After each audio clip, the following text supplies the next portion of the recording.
All right, welcome back to Men Pursue More podcast. I'm your host, Roger Maupin. And today I'm excited to welcome Joel Maturi to the show. So, Joel, welcome. Good to be here, Coach. Thank you.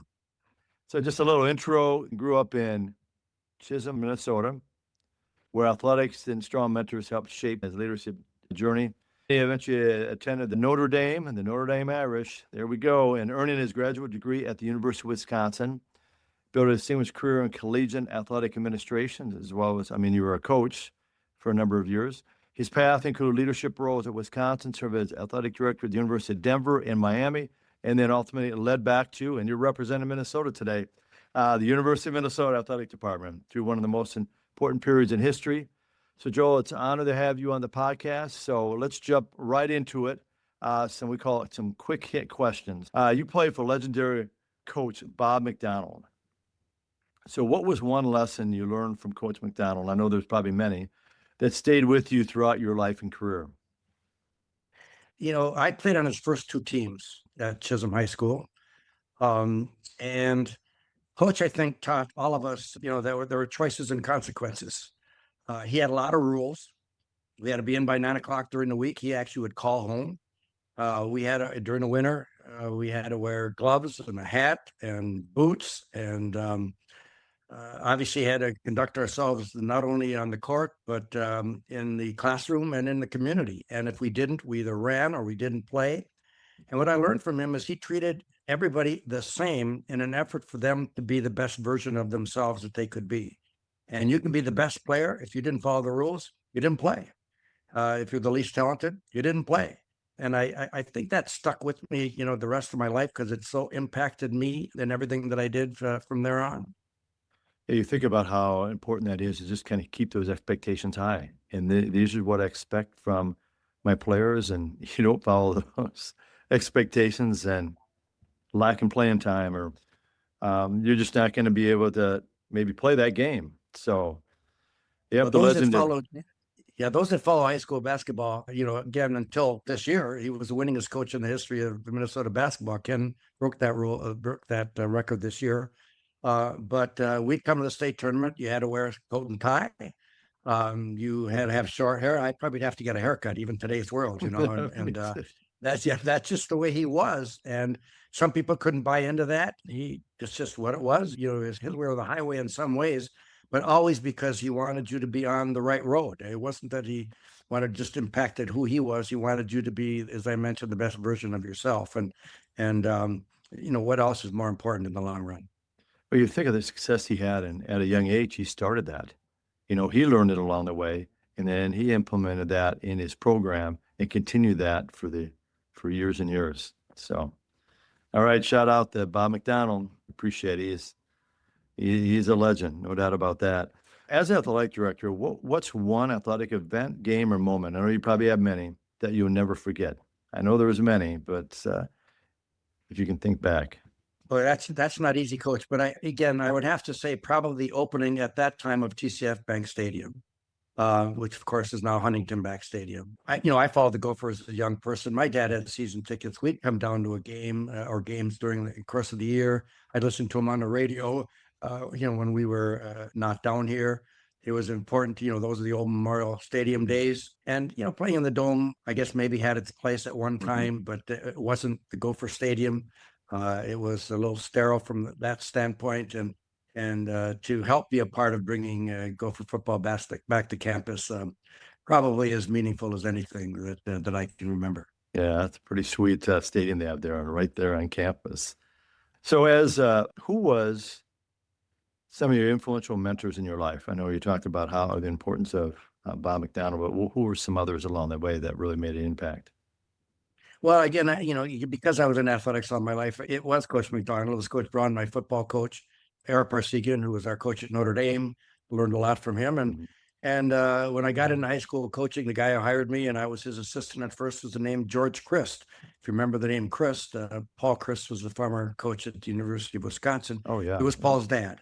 And he had an awful impact, positive impact on me, and became the best man in our wedding. Became very close to that family. Lots of stories to tell there. and probably the people that impacted me the most in my life. So before moving into athletic administration, you spent years coaching and teaching. Is there like one favorite? I know there's probably many favorite, but like a favorite memory from those coaching days? Again, you always talk about wins and losses, and that's part of it. But what happened to me this past year, Coach, is that this past December, the team that I coached 50 years ago, we won the consolation state championship in basketball. We didn't win the state championship, but in those days they had consolations as well. Lots of stories to tell about the team. I didn't have one starter returning from the year before that had a great year. It just pieces just fell into place, and they wanted a reunion back in Madison, back at the high school that I coached at. And I didn't realize it, but there were at least 100 people, maybe more, who came. Obviously, the team and many others. They raised money to name a wall after me. They call it a Joel Maturi championship wall. All the team and individual championships from that high school are now listed on this wall. And to think 50 years later that the kids thought that maybe I had a positive impact on their life in some small way, that they would do this. Quite frankly, it brought tears to me at the time. I'm not so sure I handled it quite well. Because of that, it was pretty emotional. But I guess that's probably the greatest impact that it had on me as my 20-year high school coaching career. We think about back then about the seeds you planted, and and then the impact you had, and them, honor you like 50 years later, Joel. That's amazing. I mean, Yeah. that's so much credit to you and and your players to the come together and to recognize you in that way. That's really cool. Yeah, and like you said, it's never meant to be about me, and so I hesitate to even share the story. But it was so meaningful to me because, in essence, certainly at the high school level, then that's what we were supposed to do. We were teachers. We should be somebody's mentor. We Yeah. should help somebody, grow into their. And I coached only boys, their manhood, and to think that some people felt that maybe I had an impact because these kids, let's face it, they're in their 70s now as well. They're not, or 68 or whatever it is. They're not young people. Many of them retired themselves, and so to come back. I had a kid come from California, a kid come from Philadelphia. Came back to share that time with us, and that certainly brings warmth to my heart. I love that. Love that story. I know you have many more, so we're gonna get through your story. Growing up in Chisholm, Minnesota, who were some people and experience? I know you shared a little bit about your coach, but that most influenced your development as a leader. Well, again, it begins with parents, and I was blessed to have a mom and a dad. And my dad really taught me the meaningful of hard work, of perseverance, of stick-to-itiveness. My mom was an educator. She really taught me the importance of school and the importance of the classroom. And probably as much as anything, those people, along with the mentors that we've mentioned, impacted me. And again, what's the definition of a leader? Who determines whether I was or not? But again, my parents had a great impact on me, and I was blessed to have the environment and siblings. I had 4 siblings as well, who taught me the meaning of sports. Certainly, I had 2 older brothers. As a result, I tagged along quite often, and I think it helped me in my own athletic career because when they were short somebody, they grabbed the guy who's watching to come in and play as well. So I think it helped me in my career. So when it came time, like, share us your experience in high school. I know you played other sports other than basketball. Share kind of your experience in high school, and then eventually that decision to attend the University of Notre Dame. Well, football was actually my sport as an athlete. It's much more successful, at least in that case. And we're kind of a Notre Dame family, interestingly enough. If I could, I don't mean to take too long here, but my dad worked for his father, my grandfather, in road construction in northern Minnesota. And between his junior and senior year of high school, he had a very serious accident working for his father. And he spent 9 months in the Mayo Clinic to save his legs. His legs were seriously damaged. They didn't ever amputate, but it impacted his life forever. In my lower level of our house that we're living in, there's a picture of the 1920 Chisholm High School football team. And he was a junior that year. And in that picture, he's sitting next to a guy by the name of Joe Bach, who was his best friend. Joe Bach ended up, my dad never finished high school, by the way. He never went back. In those days, it's probably a different world. He ended up working for his dad. He ended up taking over the company, all that aspect. So he never finished high school. Interesting enough, my mother was a master's degree back in those days. So completely different world. Those two people would probably never get together today. But Joe Bach went to Notre Dame. And Joe Bach played for Canute Rockne. You have to be old to understand these names, so you and I understand them. And he was one of the 7 mules, which was a lineman for the 4 horsemen at Notre Dame. So my dad became a fanatic Notre Dame fan. We had Gopher season tickets, but once a year, our vacation, since the time I was young, would be to go to one Notre Dame game. Oh, wow. Late in October, because the road construction season was pretty much done then, and we would go to one Notre Dame game a year. So I have 3 brothers. We're all Notre Dame grads. All 4 of us are Notre Dame grads. And I was recruited as a walk-on, but I'd have gone to Notre Dame anyway. And that's kind of one of those things. We're just a Notre Dame family, and it stuck with us. And actually, my oldest daughter is a Notre Dame grad as well. So we've kept it in the family. Wow, that kind of tradition of keeping it in the family, and all, like, your other 3 brothers went to Notre Dame as well. Yes. So what was the experience like? Because listeners were like, what was it like in Notre Dame when you experienced it? And then you've gone back. I mean, before that, before you attended University of Notre Dame, but also probably the many times you've gone back here since then. Again, when I was obviously a high school coach in the AD, it was hard for me to go back, so I didn't go back often. Interestingly enough, I'm going back this fall. We are having a 60th reunion of our national championship team of 1966, and I was part of that program. Oh, wow. So I'm honored to be able to go back and see the guys and see many others. And so, it just was ingrained in us. It was all boys at the time. It was all men at Notre Dame. Right, no women went to school then. Really a small school. People didn't realize only 5,000 students at the time. And when I got there, they weren't very successful. My freshman year at Notre Dame, they were 2-7 in football. They'd have been 2-8, except that's the year President Kennedy was assassinated, and we didn't play Iowa. So we only played 9 games. We were 2-7. But what impacted Notre Dame and impacted me is that they hired Eric Parsegian after that season. And I had I had an injury in high school, actually, and so I never put on the helmet at Notre Dame. I went across campus in February of my freshman year after they hired Coach Parsegian, and I met with him. I had the courage to set up a meeting. This new coach from Northwestern who came to Notre Dame and said, "Coach, you don't know me. I'm not on any lists, but all my life I wanted to coach. In my high school yearbook, the ambition was to coach. All my life I wanted to coach. Is there any way I can stay involved in the program?" And he ends up picking up the phone, calls the trainer. In those days, they didn't have all the sports medicine things. He said, "I got a kid in my office who'd like to get involved. Can you use somebody to help out in the training room, do these kinds of things?" And Gene Paskett was the head trainer, and he said, "Yeah, we can always use somebody." And then Coach Parsegian said, "I want you to know you are welcome to go to meetings. You can go to offense, defense, special teams. If you need some help from me, you let me know." He welcomed me that day. And we became somewhat close, if I can say that. And as you mentioned, there's a period of time I was the athletic director at Miami University in Ohio. That's where Coach went to school. That was his first head coaching job. So I have a picture downstairs signed by him when I became the AD at Miami of the 2 of us together on the sidelines my senior year when we were playing Purdue in that game. And he said, "Welcome home to Miami. Good luck at, with the university." So, kind of a meaningful time for me in my life, obviously.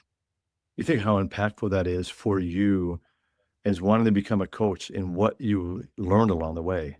Not just, okay, we need some help in the training, but hey, you can film or, just discussions we have on offense. I mean, so much you're learning from these coaches that you wouldn't maybe learn all that as a player, and just to help you, going forward in your coaching career.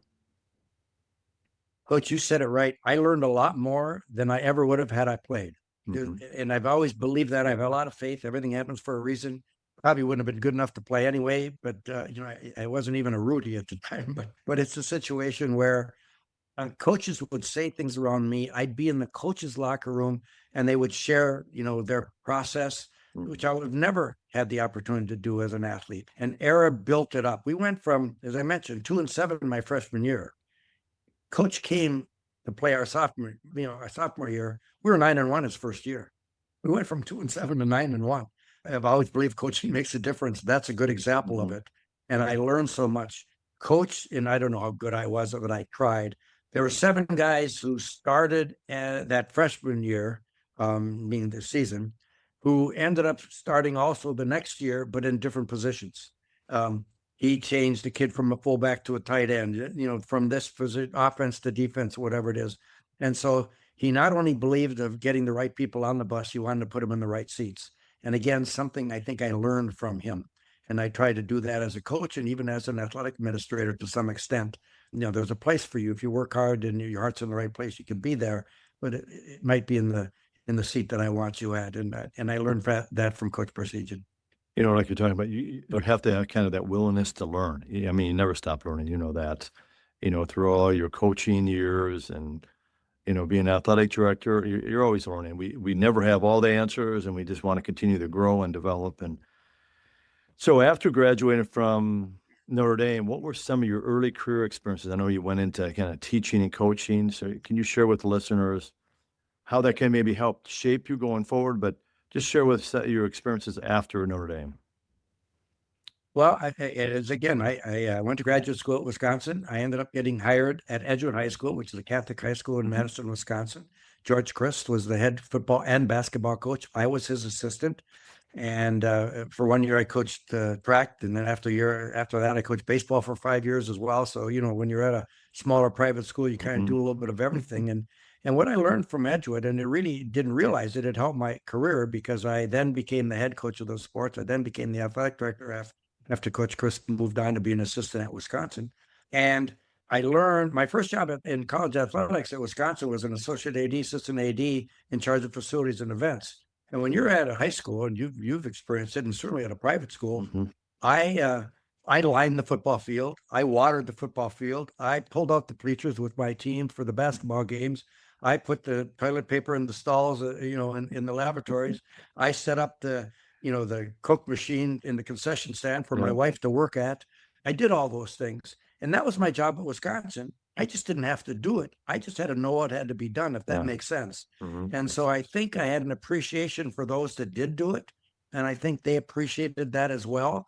It wasn't a matter of just expecting it to be done. I knew it had to be done. And so it really shaped my career. I never expected to get in college athletics. And that was not my dream or intention, let alone as an athletic administrator. A lot of things happened for me to do that. I just moved 6 blocks down the street to Camp Randall when I joined the Badger family. And so I learned all those things as a high school coach and administrator at that high school for 19 years.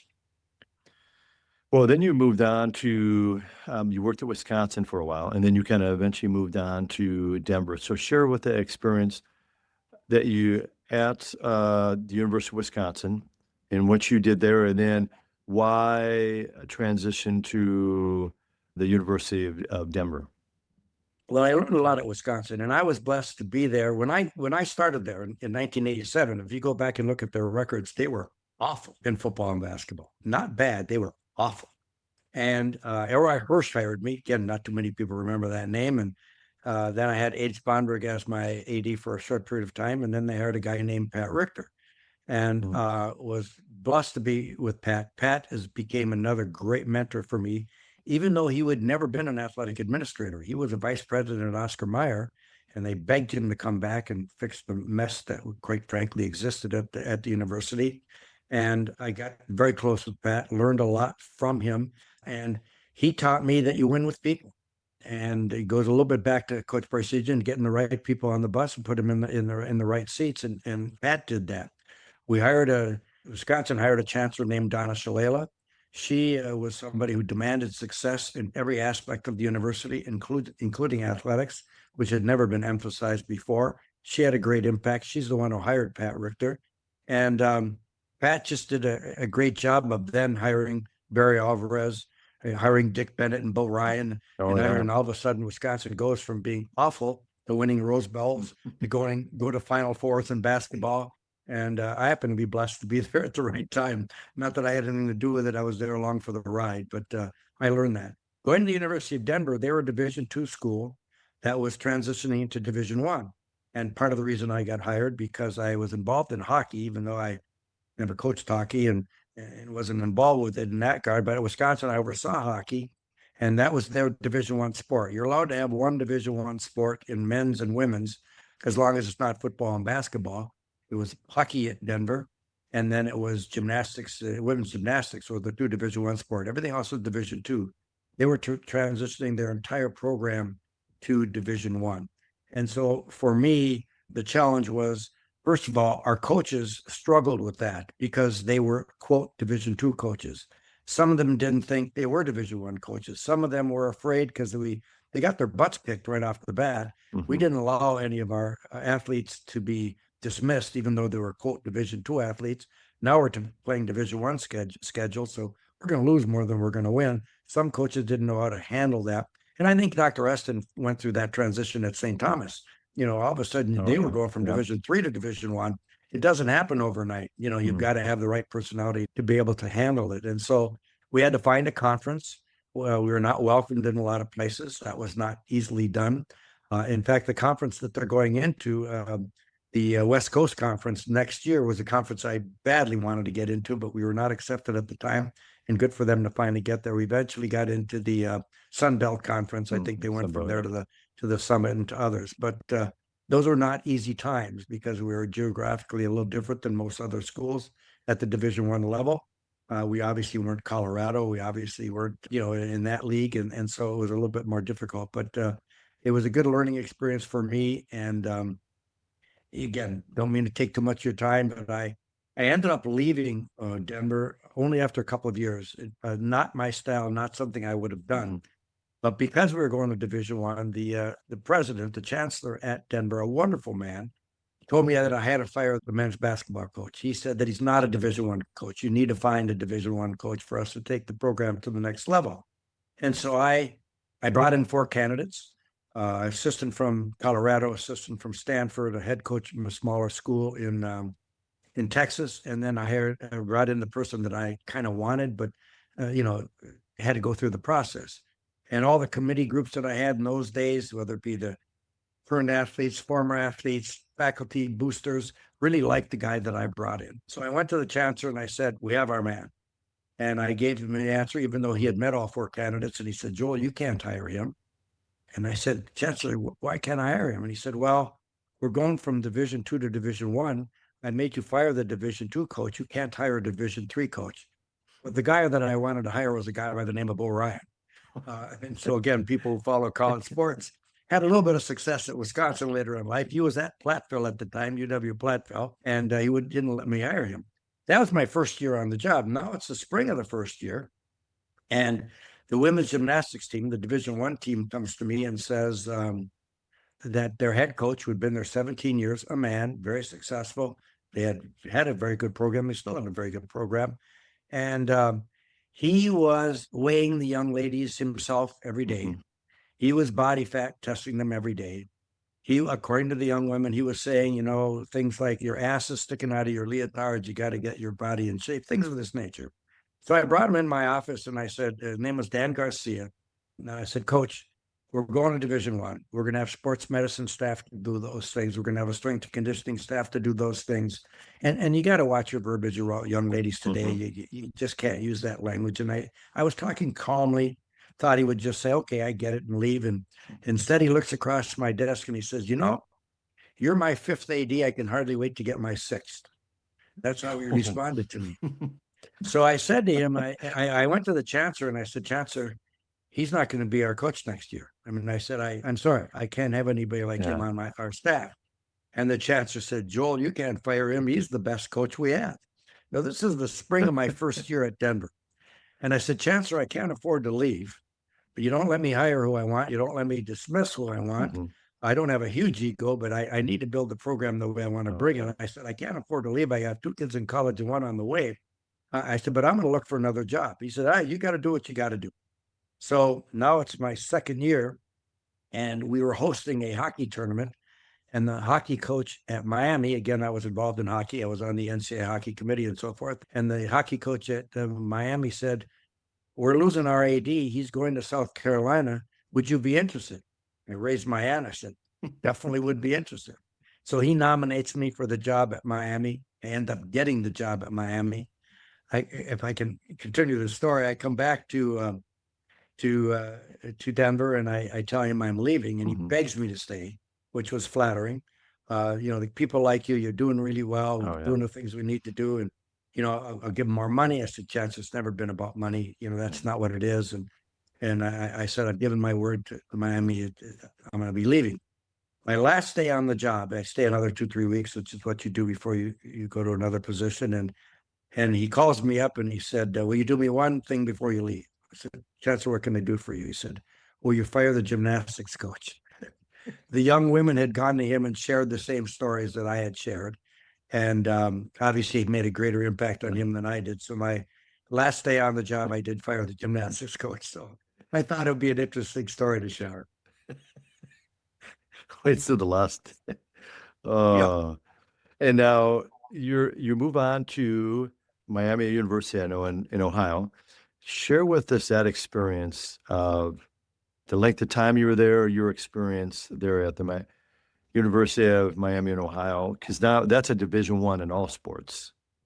So if you could Division share I with in all us. sports, a pretty successful program as well. I happened to be there at the right time. We had a guy in basketball program named Wally Zerbiak. Yes, He wasn't Wally, too bad. yeah. And we had a guy in football named Ben Roethlisberger. He wasn't too bad. So I happened to be there at the right time. And they also were very good in their quote Olympic sports. A very successful athletic program, has been and continues to be so. And I loved it there. And had not been coming back to my home state eventually of Minnesota, I would have never left. I loved it there. And really, I tell people now the thing that I liked about Miami most is they didn't have enough money to do it wrong. Think about what I just said. I think let's face it, college athletics at the highest level, especially, and I think Mark Coyle would agree with me, it's out of control. And that's just the reality of where we are, and again, I'm glad I'm old because it would be hard for me to deal with. When at Miami, when a coach came to me and said, "Could you do this?" And I would say, "Oh, coach, I'd love to do it. We just don't have enough money." The coach would say, "I get it," and then to leave. At the Power Four conference schools, you tell them that, "Oh, darn it, Wisconsin has it, Ohio State has it, whatever," and that's just the nature. They mean well. That's just their pressure that they have. They don't accept no quite as easily. They get a little bit more angry about it, and so that's why I say they didn't have enough money to do it wrong, and they understood it, and they were very successful at their level and continue to be so. So what was your reaction when the opportunity to return home from Minnesota? Big Notre Dame fan, but you're a Gopher fan. But now you return home to serve as athletic director of the University of Minnesota when it became a possibility. Yeah, I was actually called in about 2000 when I was at Miami. If you remember, we had what was many people know as the basketball scandal, the academic issue with Clem Askins and the problems that existed. And I'm not here to make any judgment choices. I wasn't here at the time, don't know all the facts, but it was a pretty difficult time in Gopher athletics. And they dismissed Mark Dienart, who was one of my favorite people, who I think was wrongly dismissed, in my opinion. They dismissed McKinley Boston, who at that time was a vice president. There, lots of NCAA sanctions, lots of difficulties. And so I was actually called at the time if I would have been interested in being the AD of the men, because we were separate programs at the time. It was men's athletics and women's athletics. And I still have the letter that I had written to, at that time, Tanya Moten Brown, who was the chief of staff to President Udall, saying, "Flattered to be asked to be considered, but have no interest being an AD of half a department. That's just not who I am. I had no interest I said, if you ever merge, I might be interested because it is my home state." Lo and behold, 2 years later, the Board of Regents makes a decision to merge the two departments. It was contacted again and did follow through on the process to apply for the job. And in 2002, I was hired to merge the two departments. I'm the first athletic director of the men and the women at the University of Minnesota. So how did you approach leading through that period of time? Because, it's still there, still the stigma's there, still University of Minnesota going through what happened, when you got there a few years before, what was kind of your approach to moving forward with that? I look back and I go back to some of the things we've really talked about is just trying to be the best version I can be of myself. And I'm blessed to have a lot of faith and know that everything is going to be perfect. Some people aren't going to agree with the decisions I make. And, that's life. And I think sports has taught me that to a great extent. And one of the things I'm very proud of is we were merging two departments and we had too many assistant associate ADs because we had a full staff on the men's side and a full staff on the women's side. I brought nobody with me. Meaning everybody who was part of that staff was hired by somebody else. There was no loyalty to me. And I addressed that very immediately. It's not about me. Yeah. It's about the student athletes. It's about our coaches. It's about our athletic program. It's about the support staffs. And I tried to take that, as a mantra. And thanks to President Brunix, who he was an interim at the time, and then became the permanent president for 9 of the years that I was the athletic director. And he helped me hire a consultant to develop a mission, values, and vision for our new department. Because really, we're going to be new. Coach, they had separate everything. They had separate facilities. They had separate policies and procedures. They never were together as coaches. Never in the same room as coaches. Everything was separate, and it was pretty difficult. Again, tell some stories. In the process of being hired, on a Sunday night, I met with when I came to campus before I was hired. Thursday, the Board of Regents was going to hire me if I didn't screw up. I was the only finalist at the time. And I met with the Women's Athletic Advisory Committee, and I won't get into the names, but they were very polite and respectful, but they told me straight up, we didn't want the merger. We aren't going to support you. It had nothing to do with you. We just don't agree with what happened. The next morning, I met with the Men's Athletic Advisory Committee. They told me the same thing. They, nothing against you. This is not what we wanted. We liked it better the way that it was. And I remember going back to my wife. We were in the hotel at the time, and I said, I didn't know it was this bad. This is frighteningly difficult, I think, as to what it was. And so the consultant helped us go through this. And what we did was we involved everybody. We had, I think, as many as, 9 or 10 committees to do different aspects of the merger. Student athletes, coaches, support staff, faculty, boosters, all the people were involved in this development of our mission, values, and our vision. And it took us, several months to put this together. And one of the things that I'm forever grateful for, we have this document now, several pages of our new mission, our values, and our vision, and our goals and objectives, and all these kind of things that are graded on paper. And Jay Robinson, who just recently passed, and anybody knows the history of Jay could be a challenge because that's just who he was. He believed in the right thing for him and so forth. And he came into my office and he threw the document down on the table. He said, I've been through a lot of these things. All they do is gather a lot of dust, in my desk, for years to come. And I don't know what I would have done, but because of that, we began every department meeting that we had in my next 9 years as the athletic director at the University of Minnesota by putting on the screen our mission, values, and vision. Every single meeting we did that, and I would verbalize and go over it. Now, some of that changed over time because one of our first goals was to bring football back to campus. Well, eventually did that, and then you replace that with something else.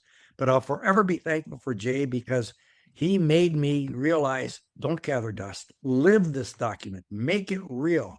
Make sure the athletes understand, the kids understand. And I think it had an impact. I remember meeting with coaches sometimes and recruits, and the coaches would share with the recruit our mission statement. And they go, whoa, because we had gone over it time and time again. And it was meaningful. And so I think I learned a lot from that experience. And I think, we developed the trust of our coaches. And I'd like to think the merger eventually over time was successful because people bought into it. And most importantly, Coach, the people bought into it first with the athletes. The women athletes loved going into the weight room where the men were. Some of the coaches weren't excited about that. But I would tell the coaches, your kids will lift more than ever because they want to impress the young ladies across the way. We never took up their space, but they were in the same room. They loved going in the same training room to see the doctor, because they didn't do that before. Now we're going to the same training room to see the doctor. And the kids loved one another. And we we developed what we call the Maroon Madness. Every sport would invite other athletes to one event each year. We'd serve some pizza, we'd do whatever it is, so that the football players would go to the tennis match or the gymnastics match or whatever it is, but they'd show up and do it that way. And the kids joined together. And because they liked it, coaches started accepting it. I think most boosters started accepting it. And then all of a sudden you look back years later, people forget that we were separate. And that's probably one of the greatest compliments that you can share. Well, you think about that mission statement, because, there's companies, athletic departments and all that have it. They talk about it and then they never come back to it. Where you had it, they talk about the power of, you can speak it, but when you can see it visually and you see it often, or you see teams that, like, when they go out on the court or on the field, there's like a saying, and it's like, it just sticks with you. I mean, there's guys that probably know a saying when they're going out onto the football field from maybe 40 years ago, and they remember that saying. They would touch it, they would read it, everybody knew it. And just kind of how you bring players together, like, hey, we need to understand it. We're going to review this. We're going to go over it. Everybody's going to understand it. That's powerful.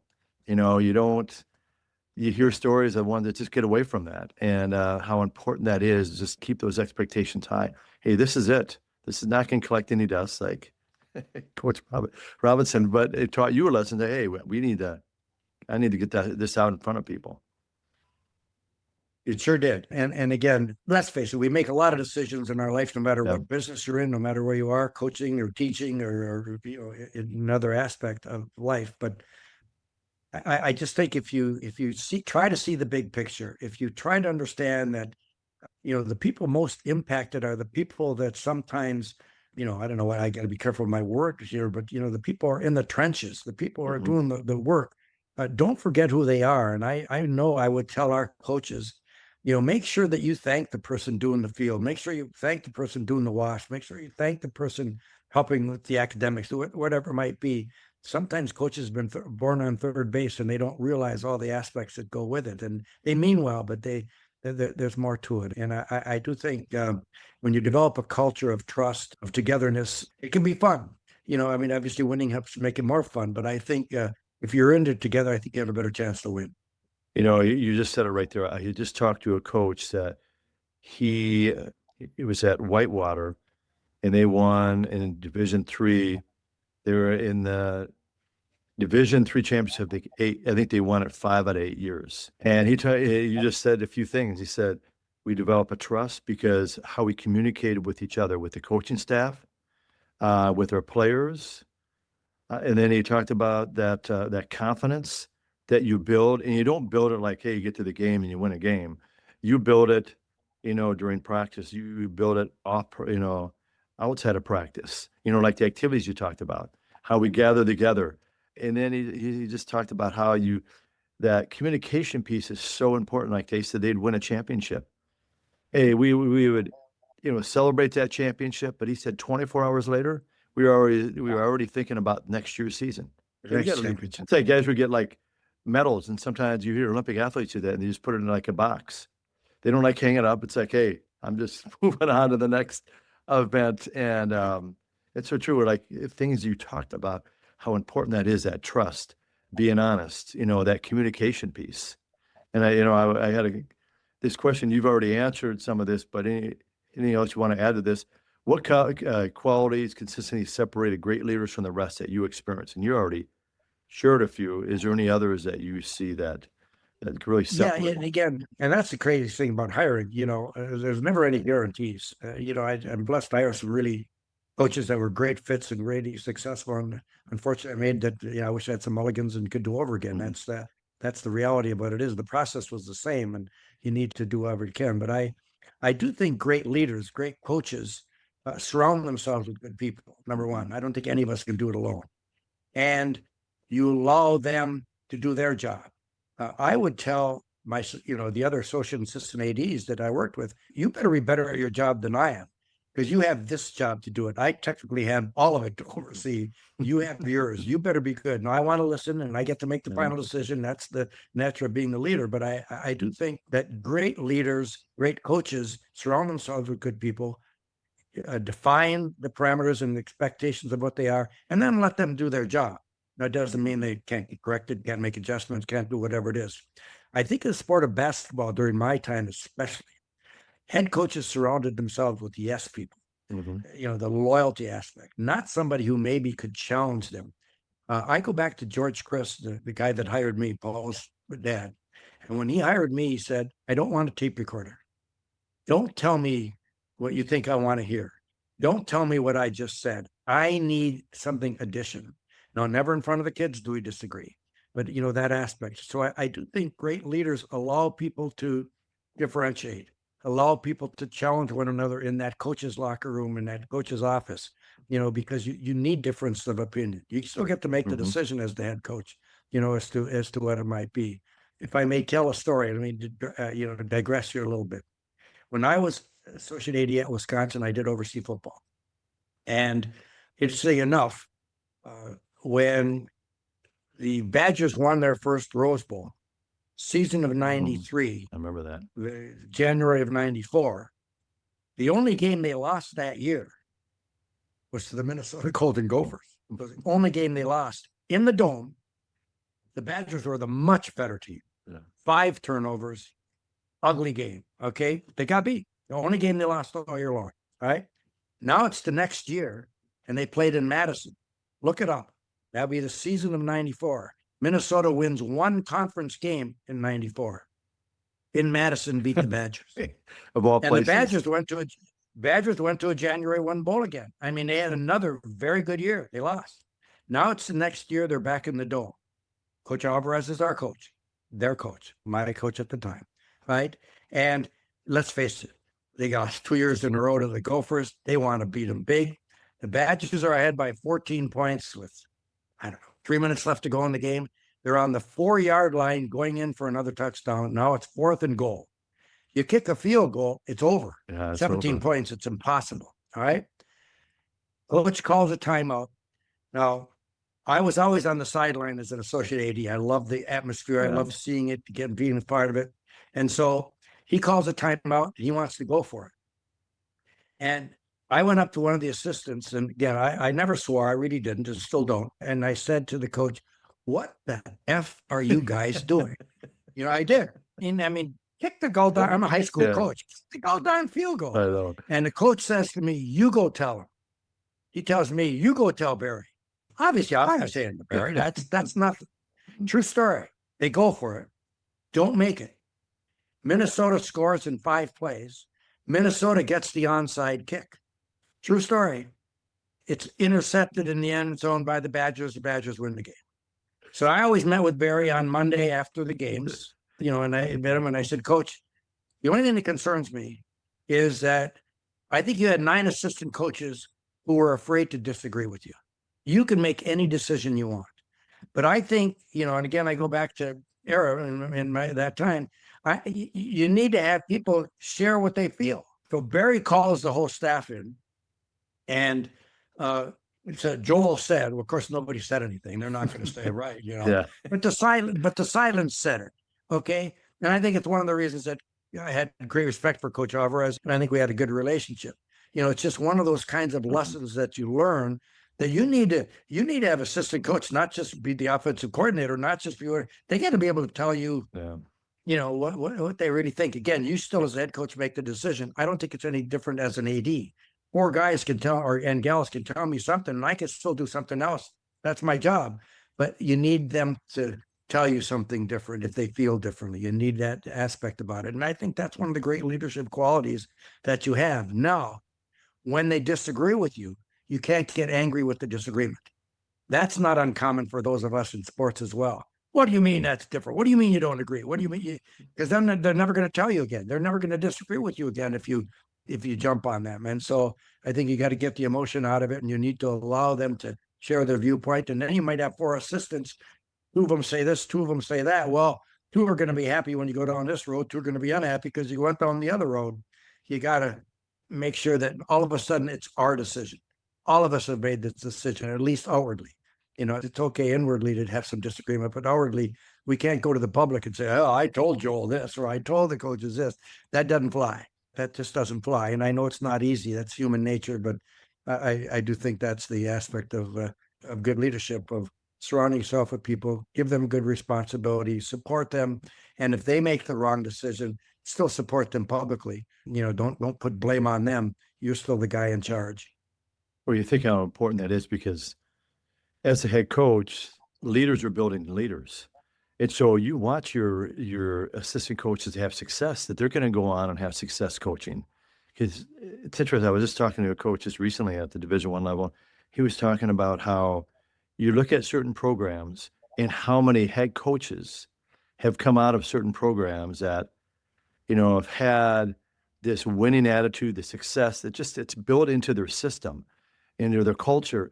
And these head coaches are everywhere and having huge success. And what they learn along the way, like you said, through high school, it could be coaches in high school. You never want to forget it's not just college. You can go back to high school and how the impact that had leading into college and then leading on into wherever they might coach. Maybe they get involved in business or do something else, but wherever they go, they just have that winning attitude, that culture of winning, but also success. They just know what it takes.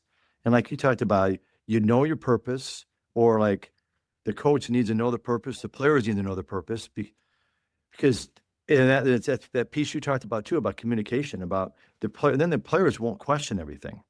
When you have bickering with players, it's like, well, do they know really what the purpose is? Do they know what the mission is? Are you communicating with them? You're really inconsistent with communicating, then you're going to have this bickering, you're going to have inconsistency, and they're not going to want to share. They're not going to want to ask questions. They might be afraid. Oh, I appreciate that. That's good insight. So I know the listeners probably, of all the programs you've been involved in, and what were some highlights of, like, you've been in a lot of stadiums and arenas. What were some highlights of places you've been to, that bowl games or like arenas, like maybe at the University of Michigan Stadium, or what were kind of some highlights of like certain arenas or stadiums that you had an opportunity to witness? Well, again, I've been blessed to be, I'm old, I guess that's part of it. I made it this far, and I've been in a lot of stadiums, a lot of arenas. Some are more challenging than others, and some environments are different than others. I think Minnesota has some great positives to it. Mm-hmm. One of the challenges we have is we're in a pro town, and that's wonderful for you and I, because we get to see all these pro athletes very close and pro teams and so forth. But it makes it harder. We're not the only sport in town, which is the case in Nebraska, which is the case at most Big Ten schools, most of them, in regard to it. And so I think it's a little bit more difficult here. We have some good loyal fans, and we were criticized when we built TCF Bank Stadium, now Huntington Bank Stadium, and only made it 51,000.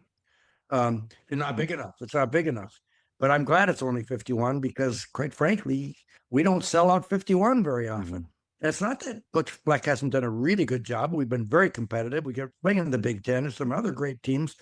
But I think, not that we don't have passionate fans, we don't have as many as they have in Madison, as they have in Iowa City, as they have in some of these places, because they don't have anything else to compete with it as a result. So they can get 80,000 in Madison. Why should they get 80,000 in Madison? A lot smaller town than the Twin Cities community is. And it's not that they're better, and right now, especially, in regard to it, but so there's a different kind of mentality aspect that goes with it. So I don't mean to be critical. Which are the greatest stadiums? It's hard for me to choose. I think I've been in an environment of some of the SEC schools, and that's a different religion there. It really is. The LSUs of the world, the Alabamas of the world, they're quote different in regard to it. But college sports is, to me, great, because I just think the effort on part of the athletes is greater on a consistent basis than it is even at the pro level. And today's, they're so talented because of all the extra benefits that they get in their preparations that go on in life. But it's hard for me to say that this one environment would be better than the others. Certainly going to the Rose Bowl, when you grow up, especially when we grew up, that was the ultimate. And being there as part of Wisconsin contingent and winning their first Rose Bowl was obviously very, very special. And things of that nature are to go with it. But I just like the environment. I love the competition. It's always been good to me. My wife will tell you I'm still a junkie. I still watch everything, watch all the Gopher events, watch all the games on television, college or pro, as I possibly can. And And I just love competition. I love to see how people respond to the positives and to the adversity. Well, you just know, like, sports brings a lot of people together. Kind of if it's the start of conversation or whatever that kind of conversation leads into. But I appreciate all you've done at all the universities and even high schools that you've been at, and just your accomplishments and just the impact you made. I know a lot of people don't want to talk about accomplishments, but just the impact you've made along the way. And so, looking back, what you've talked about accomplishments, any other accomplishments that you're most proud of the years at the Gopher Athletics? I know you've done a lot with the Gophers in the last so many years. Well, again, as I look back, I mean, obviously merging the department, I think it was more challenging than people realize. And thank goodness I had, great associate ADs, the Mark Ryans, the Scott Ellisons, the Regina Sullivans, so many others that bought into what we were doing and made it happen. But that's probably what I'm most proud of, quite honestly. But bringing football back to campus, I'm proud that we balanced the budget because we were struggling financially. I'm proud of the academic improvement, which continues at a high level at Minnesota. I'm proud that we didn't have any major NCAA violations. Minnesota had a history of having violations, and we didn't have any. And so I'm proud of those kinds of things. But I'm proud that my wife and I have made this our home. We continue to live here. We continue to support the Gophers every way we can, and still know several of the coaches, and still certainly know many of the boosters and donors and fans, and I'm glad to be able to return home and wear the maroon and gold and continue to be a part of that. How about some shout outs, or you've already talked about a few. Is there any others you'd like to just give some praise to, or just shout out to any others that you maybe haven't mentioned?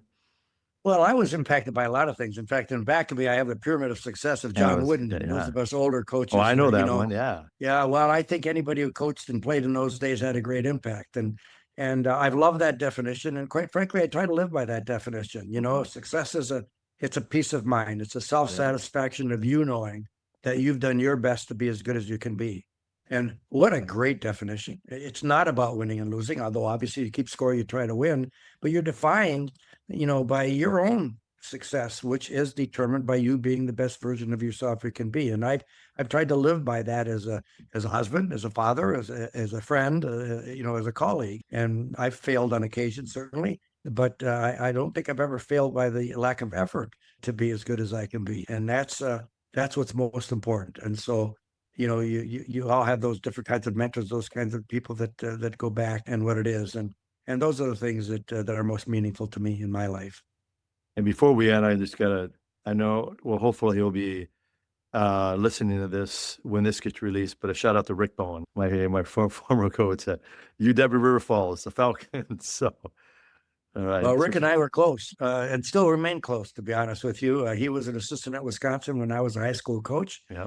We actually jogged together. Nice. When I was that high school coach, we're all jogging together and know Sandy well and know the kids. And boy, the success that he had was absolutely tremendous at River Falls. And then, of course, they named the court after him. And I was honored to be there for that evening that they dedicated the court to him.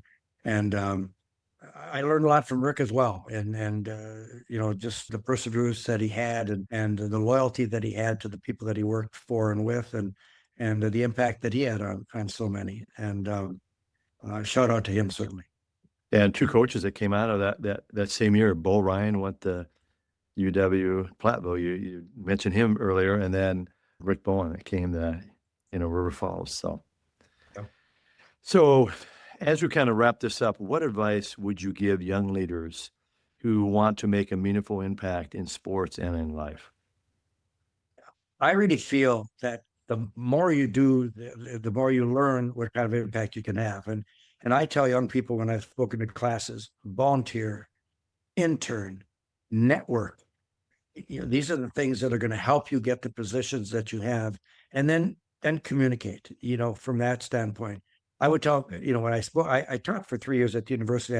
After I left the AD job, I taught sports management, and I would tell the young people, many of them doing intern things, doing volunteering things. And I'd say, okay, if you're the person that's going to meet the visiting team bus for the basketball game, make sure you introduce yourself to that coach and make sure that he or she is taking care of, do all the extra things.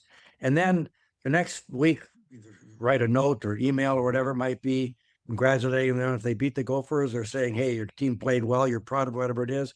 Because maybe next year there's a job at that location and you can recontact that coach and say, hey, I'm the guy who did this, and this. Not that they are going to nominate you, but they might put in a good, hey, this kid's a good kid, this, whatever it might be. Networking is huge. It's just huge. And the more that you do, because everybody wants to get into sports, they think it's all fun and games in most cases. It's a job, it's time consuming. And so I always tell people that those are the kind of things that you want to do. You want to be involved, and you want to be able to go in different directions: facilities and event management, compliance, marketing, ticketing. Learn as much about the business as you possibly can, and you have a willingness to step out of your own comfort zone and try something else, and ask for help along the way, and you'll be able to succeed. Well, Joe, I just appreciate your willingness to share your story. Now, what I'm excited about is for those that you've been involved with in the past, like your players for 50 years, the players you had in high school, some of the ADs and coaches you met along the way at, Wisconsin, and also at Miami and at Denver. They're going to have the opportunity to hear your story, because a lot of times they know a little bits and pieces of your story, but if they never maybe had the opportunity to sit down with you quite often, and because a lot of times we're not always willing to like sit down and share our entire story. Sometimes you don't have the time. It's like, hey, these are things we need to kind of talk about.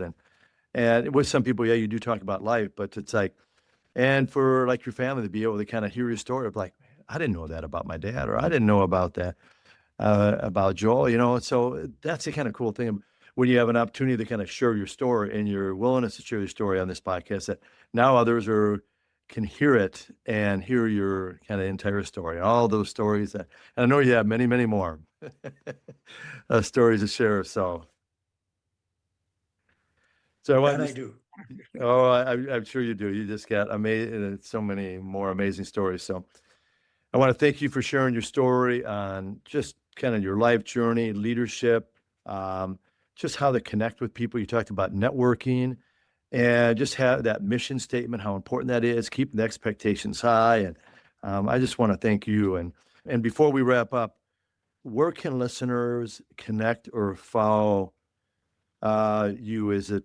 Are you on any social media or like a Facebook? I'm not a social media guy, but anybody's welcome to email me. Very simple. My first name, Joel, the letters D and M, Douglas Maturi, D and M, Joel DM, 1945, the year I was born, at gmail.com. I'd be glad to hear from anybody if they wish to do that. I'm one of those guys, hey, you want to meet and have coffee? Let's go and do it. And, that's just, that's my life nowadays. And I've always been active, always been busy, and I know it just keeps me going. So I need that. And you know what? A good chance you're going to have some that are going to find this podcast or listen to the podcast, and they're going to reach out. Oh, I haven't connected with, it could be some, 30, 40, you never know how many years ago. And they're just like, all of a sudden that email comes across going, wow, I haven't seen or talked to that person for. So it might also be an opportunity to catch up with some people too that you haven't connected with for quite a while. So, That's the well, best. You're right. yeah, it is, isn't it? It's like, so that's a wrap with Joel Maturi, the Men Pursuing More podcast. So thanks for tuning in. And as always, keep pursuing more.